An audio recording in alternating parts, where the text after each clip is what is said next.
The alarms blared through the steel corridors of the starship Aegis, red lights strobing off the polished floors. Dr. Myra Chen hunched over her terminal, heart pounding. The signal had changed again. "That's 3 variations in under 5 minutes. Commander Ruiz barked from across the cramped lab, his eyes scanning the wall readouts. "Myra, what are we missing?" Myra tapped her datapad, sweat prickling her scalp beneath the close-fitting translator headset. "It's not static, it's alive. Look at this pattern. It's almost conversational or evolving." At the center of the lab, the signal's waveforms shimmered on a holographic display, each spike and dip a mystery from the far side of the galaxy. For 6 months, Earth's brightest minds had failed to crack it. Now, standing on the trembling floor of humanity's most advanced vessel, Myra saw a subtle logic. The code was not just a message, but a mechanism, a set of instructions, waiting to be run. Lieutenant Reese leaned in, voice low. "Do you think it's safe to keep listening to this thing?"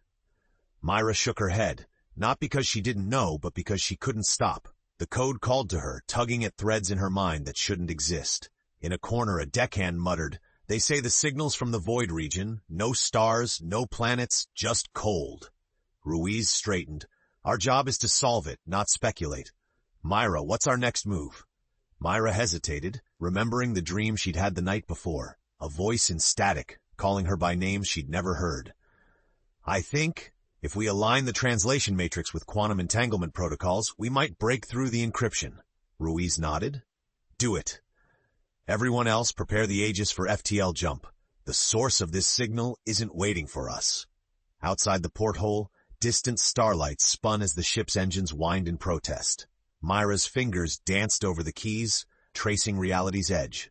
The signal surged, a paradoxical melody under her skin. She felt the first shudder, not from the engine, but something deeper. Reality, ever so slightly, had begun to bend. The Aegis hurtled into deep space with a stomach-twisting jolt. Myra stared out at the swirling colors of hyperspace, her hands trembling from the pressure. In the darkened lab, the translation matrix flickered, a chessboard of predicted symbols and unknown glyphs interwoven by the signal's logic. Reese leaned against the console, trying for nonchalance. "So, Chen, what do you think we'll find out there? Ancient alien librarians? Intergalactic pranksters with a knack for cryptography?" Myra's lips tightened into a half-smile. "I'm hoping for something that won't drive us mad before breakfast."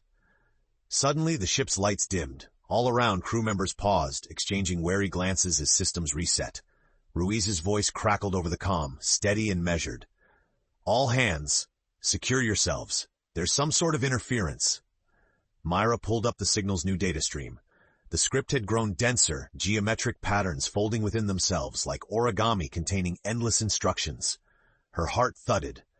Embedded in the latest packet, something looked eerily familiar. Here, for the first time, the signal mirrored their own code, an exact copy of a safety protocol written by Myra herself for the ship's quantum firewall. She turned to Riss, the horror plain on her face. "It's learning. It's using our own language against us." Footsteps echoed as Ruiz entered the lab, still in his command harness. "We just lost navigation. I want answers, Dr. Chen, now." Myra stood her ground. "The signal is recursive. Every time we respond, even just by observing, it adapts. This isn't just communication, Commander. It's rewriting our systems step by step." Ruiz's knuckles whitened around the bulkhead. "If it keeps learning, what happens to us? To the Aegis?" Myra hesitated.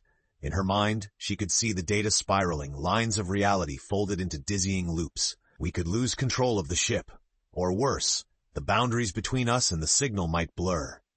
For a long moment, no one spoke. Then softly, Riss asked, "If we shut it down, ignore the signal, what then?" Myra looked at the growing silence in the holographic display, the signal waiting, as patient and hungry as the void itself. "I don't know, but I think we're past the point of turning back."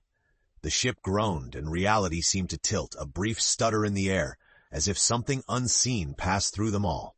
Myra knew, without being told, that something fundamental had already changed. By the next cycle, sleeplessness swept the Aegis. The crew's steps echoed hollow in the corridors, whispers threading the air like static. In Lab 2, Myra's eyes throbbed behind wire-rimmed glasses locked on the translation matrix. The signal was evolving, faster, richer, now pulsing in time with the ship's heartbeat. "It's not just mimicking," Myra muttered, half to herself. Reese perched on a crate nearby, thumbing a chip of dried apple. Say again? She drew a jagged line across her display. Look, when we ping it with our own queries, it responds with variations of our code, sometimes even before we transmit, like it's anticipating, or remembering. Reese frowned. So, it's already seen us do this? Or something like us? Before she could answer, the Aegis shuddered hard, lights blinking out. The gravity slipped, just for a heartbeat, but long enough for Myra's stomach to lurch. Above them, on the ceiling's holoscreen, shadowy figures flickered, ghostly outlines of the entire team, but in different uniforms and with subtly altered faces. Myra felt a cold dread. The figures mouthed soundless words. Her own reflection stared back with haunted eyes, whispering in a voice she half recognized. It's you. It's me. Ruiz stormed in, his voice steel. Report. Myra turned the screen. Visual anomaly. Same location, different selves. I think we're seeing alternate versions of us. The signal might be fracturing reality. Ruiz shook his head. Fix it, Chen. Whatever it takes. She took a slow, steadying breath. We need to isolate and interact with the signal in a controlled environment. I'll set up a quantum sandbox, but if we interface again, we risk more splinters. Do it, Ruiz said, his jaw clenched. As Myra patched together the interface, Reese touched her shoulder. You okay? He asked, voice gentler now. I don't know, she breathed, staring at her ghostly double flickering on the monitor. But I have to be. She dove back into the code, not just to translate, but to defend reality itself.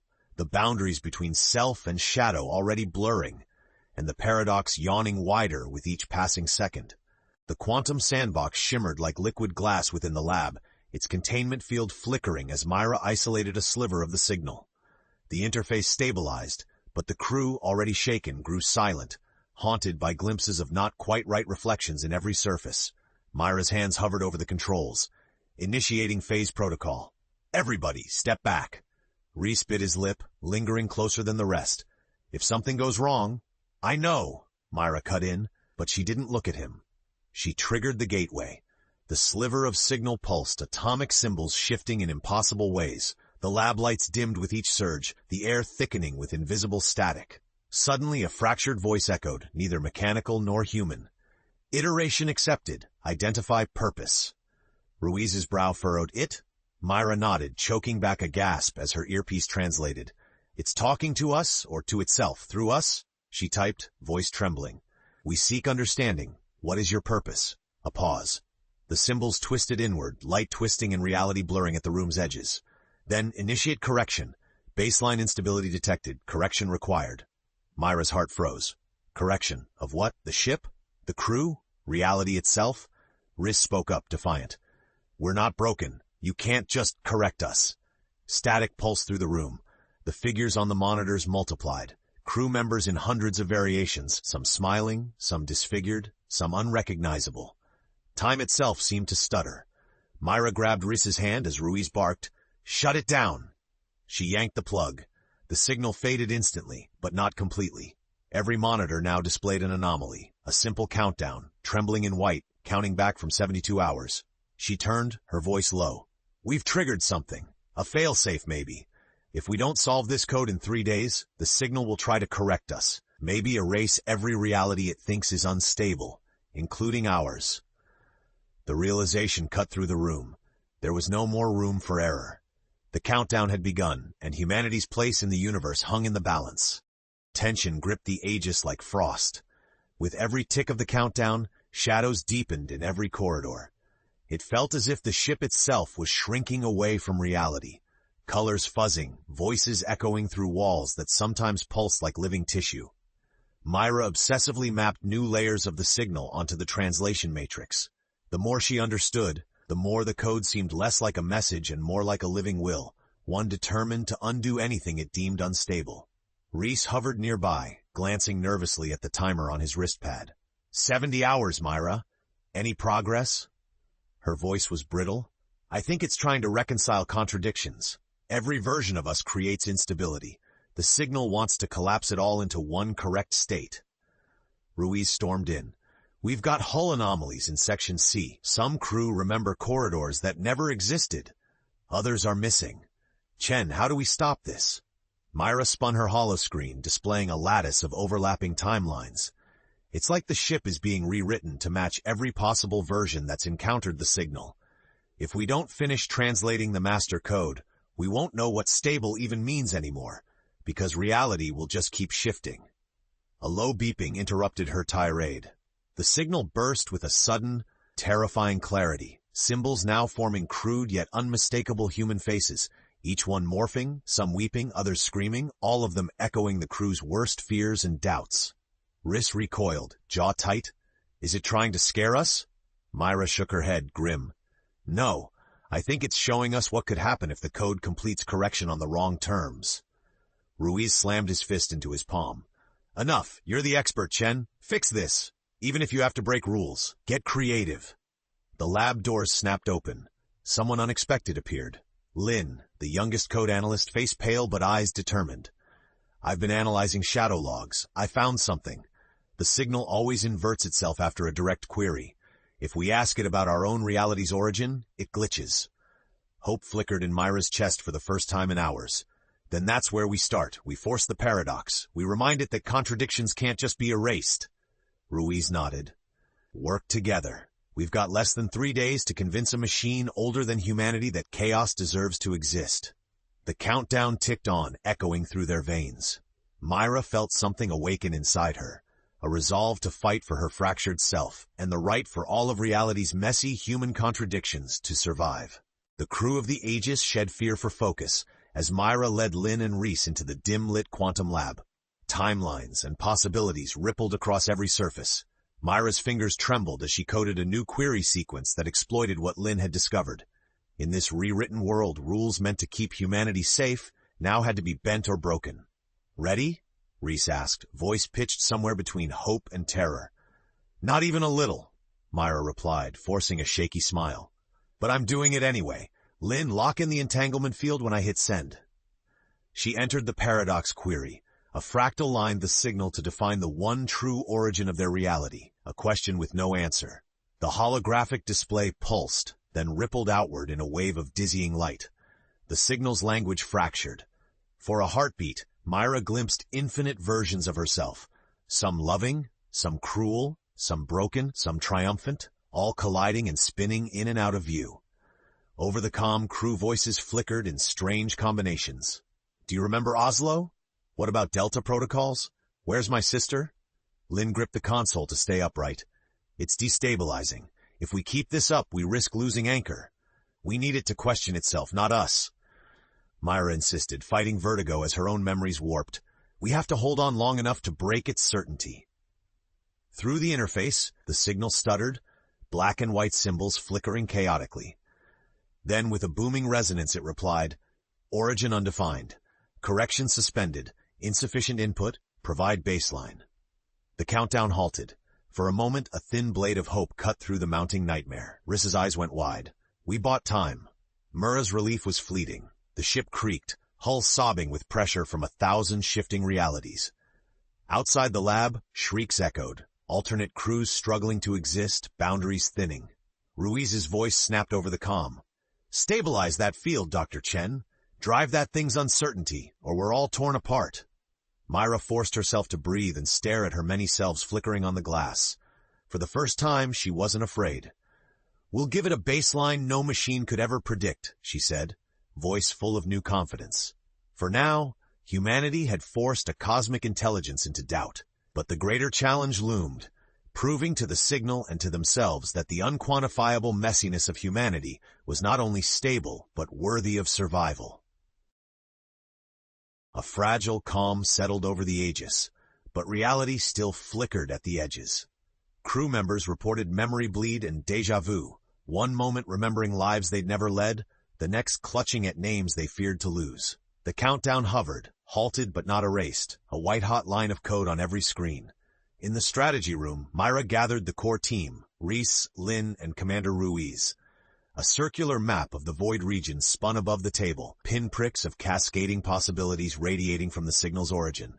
We need a baseline, Myra repeated, not a technical one. The signal understands code, not meaning.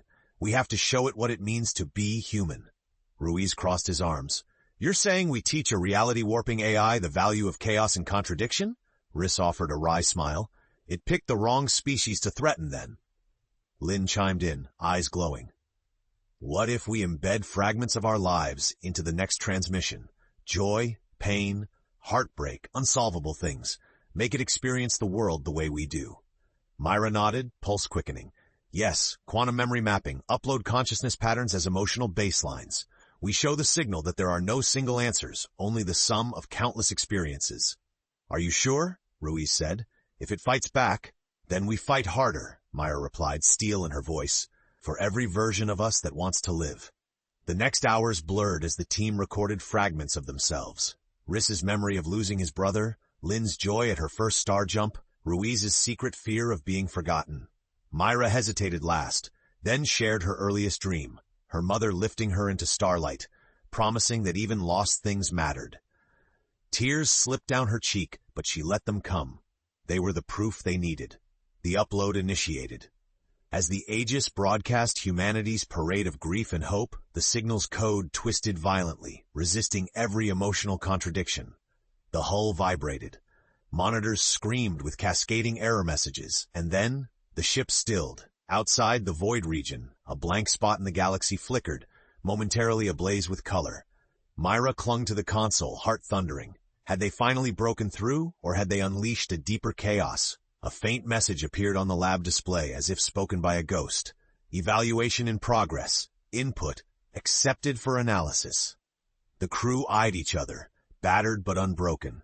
For the first time, something more than raw data pulsed between the Aegis and the cosmos, something uncertain, alive, and distinctly human.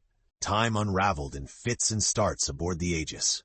Myra drifted through the halls, haunted by fragments of memories, some hers, some belonging to the alternate selves whose reality the signal had threatened to correct. Even the ship's AI, Hesperia, responded in riddles, its comforting voice fracturing into unfamiliar dialects mid-sentence.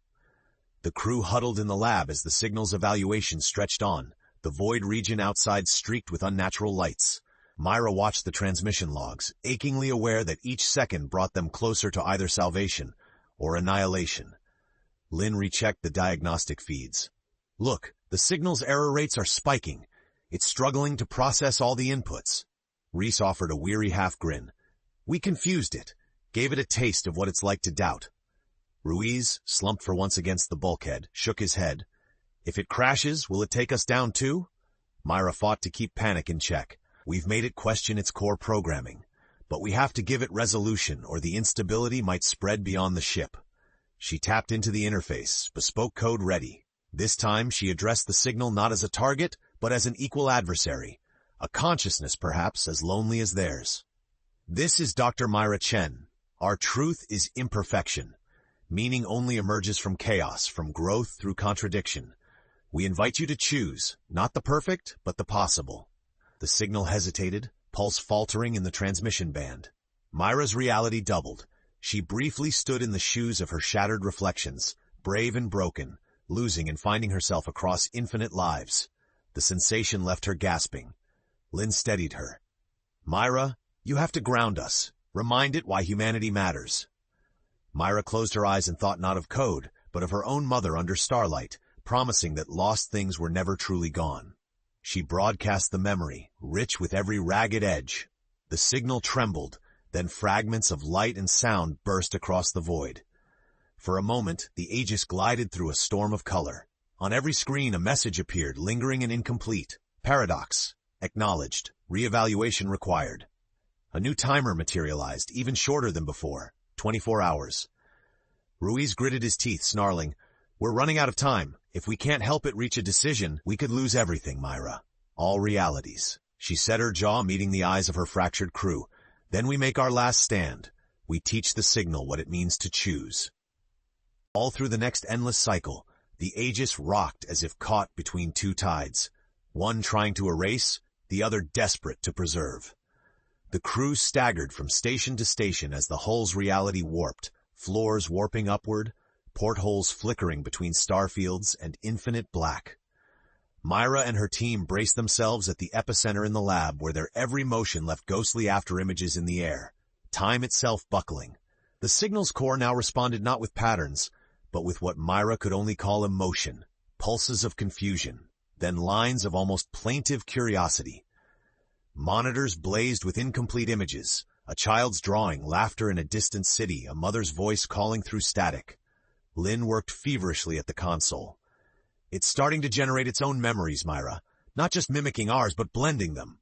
Reese's tone was tight but hopeful. Then maybe it's learning to live with contradiction, to become something new.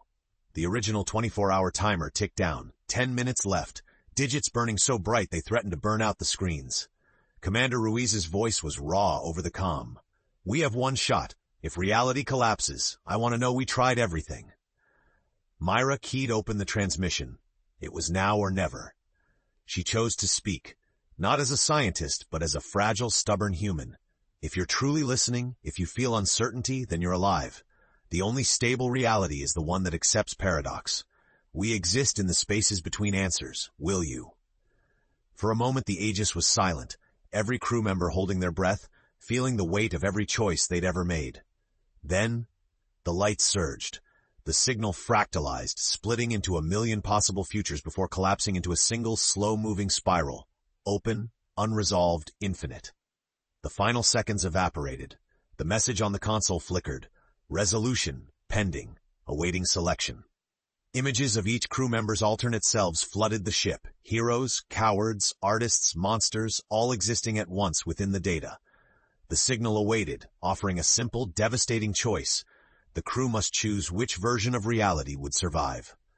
Only one could stabilize the paradox. The others would vanish. Myra felt herself pulled in a dozen directions, memories and truths battling within her. Every path led somewhere real. Every sacrifice would echo forever. With only moments left, she looked to her team. If we don't choose, we all disappear. If we do, only one version of us moves forward. How do we decide who gets to exist? No one spoke. Even the signal seemed to wait, hungry for a choice only humans could make. And as the final seconds ticked away, knowing her life's work, her darkest fears, and her greatest hopes all hung in the balance, Myra steeled herself for an impossible decision. The fate of humanity and of every alternate self would be sealed by the answer she gave next. Myra stood silent, met by the haunted eyes of her team. Reese's defiant hope, Lynn's trembling resolve, even Ruiz finally stripped of gruff command, raw and human as the rest. All waited for her to speak, as if the paradox itself had anointed her arbiter of the possible. But this decision, she realized, could not belong to one person. Not now, not at the crossroads of all realities. She drew a ragged breath. I don't get to choose for all of us. We choose, together. We have to show the signal what only humanity can do. Sacrifice, hope, and unite, even when it breaks our hearts. Each crew member, one by one, spoke. Lynn offered her alternate's technical brilliance, but bowed to the version who learned how to forgive herself. Reese chose not the fearless hero, but the version who mourned his mistakes and still loved anyway. Even Ruiz, his voice tight, selected the man who could admit his fears. Myra trembled as she faced her own split selves. Her proud, cold version would have sought survival without mercy. Her broken, weeping self would let others decide. With a flood of memories, she chose the self who never stopped reaching for connection, no matter how painful it became. Their choices, raw and imperfect, rippled through the code.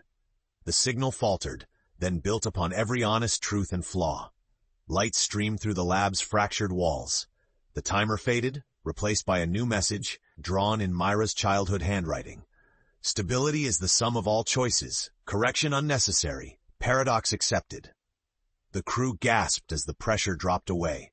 The ship's boundaries healed, corridors reverting to their true shapes, timelines resolving into a single flow.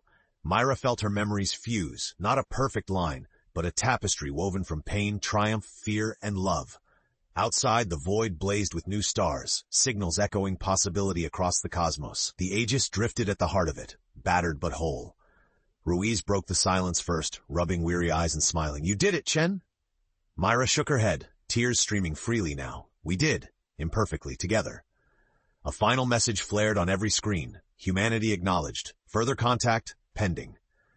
In the end, it was not perfection that saved them, nor strength, but the courage to embrace contradiction and choose, again and again. The Aegis set a new course, carrying home not just the story of their survival, but a proof shining like starlight, that even in the face of the impossible, humanity's greatest paradox, its will to hope despite uncertainty, was its greatest strength of all.